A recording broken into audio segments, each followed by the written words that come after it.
40 سال گزر گئے بھٹکتے ہوئے. پھر موسیٰ علیہ السلام کی بھی وفات ہو گئی, ہارون علیہ السلام کی بھی وفات ہو گئی. اب یہ جتنے نافرمان تھے یہ مر گئے. ان کی جو نئی نسل آئی, چھوٹے جو بچے تھے, اب وہ جوان ہوئے تو ان کی سوچ مثبت تھی, فکر اچھی تھی. اس وقت اس بنی اسرائیل کے نبی یوشع بن نون تھے, حضرت موسیٰ علیہ السلام کے خادم بھی رہے, یہ اللہ کے نبی تھے. انہوں نے اپنی قوم کو اکٹھا کیا اور سب کے دلوں میں پھر بات ڈالی, آج سے 40 سال پہلے تمہارے باپ داداؤں پر بیت المقدس کی سرزمین حرام کر دی گئی تھی, اب چلو.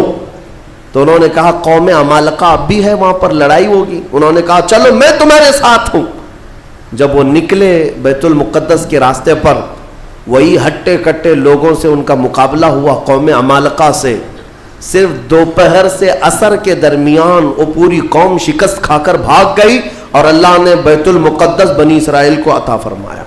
اللہ کے حکم پر اگر چل کر کے دیکھا ہوتا, یہیں بیٹھ کر کے ارے وہ بڑے تگڑے لوگ ہیں, اونچے لوگ ہیں, یہ بنی اسرائیل کی عادت ہے. پھر اللہ رب العزت نے انہیں وہاں پر قرار دیا. بیت المقدس یہ یہودی کہلا ہے. یہودی ایمان والے یہودی تھے جو بیت المقدس میں آباد تھے, برسوں تک رہے. اس کے بعد پھر حضرت عیسیٰ علیہ السلام کا ظہور ہوا, آپ کی ولادت ہوئی. عیسیٰ علیہ السلام کے ساتھ ان یہودیوں نے بڑی بدتمیزیاں کی ہیں, ان کے قتل کا بھی منصوبہ بنایا, ان کی ماں پر الزام لگائے. یہودی بڑی بدماش قوم, اور انہوں نے تقریباً 10,000 نبیوں کو قتل کیا ہے. اللہ کے نبیوں کو قتل کرتے تھے.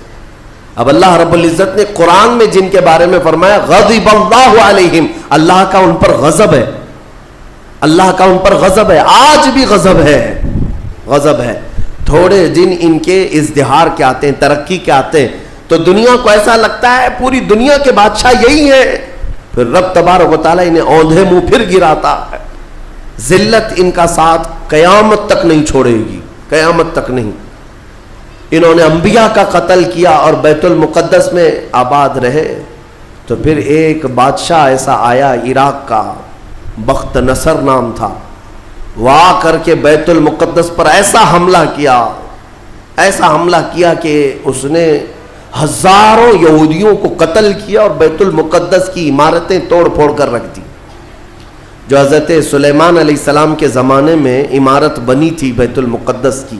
ہاں یہ بھی میں بتا دوں اس کی تاریخ کیا ہے. حضرت سلیمان علیہ السلام بادشاہ تھے, اللہ تعالیٰ نے حکم دیا کہ تم تعمیر کرو.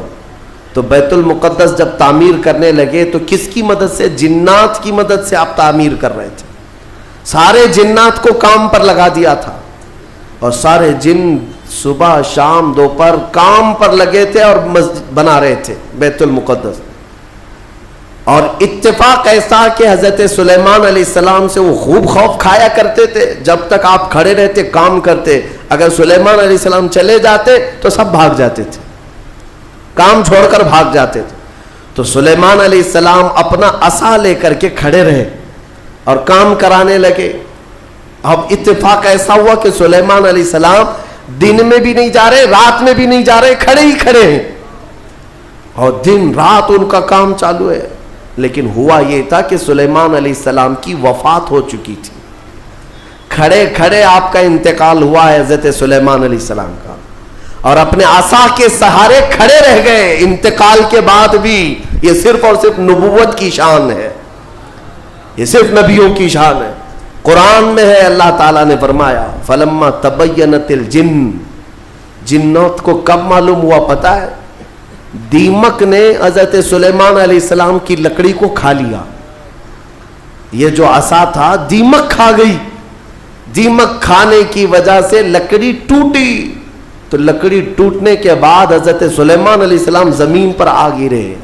تب جنات کو پتا چلا ان کا تو کب کے انتقال ہو چکا ہے, اور اس وقت تک بیت المقدس کی تعمیر ہو چکی تھی.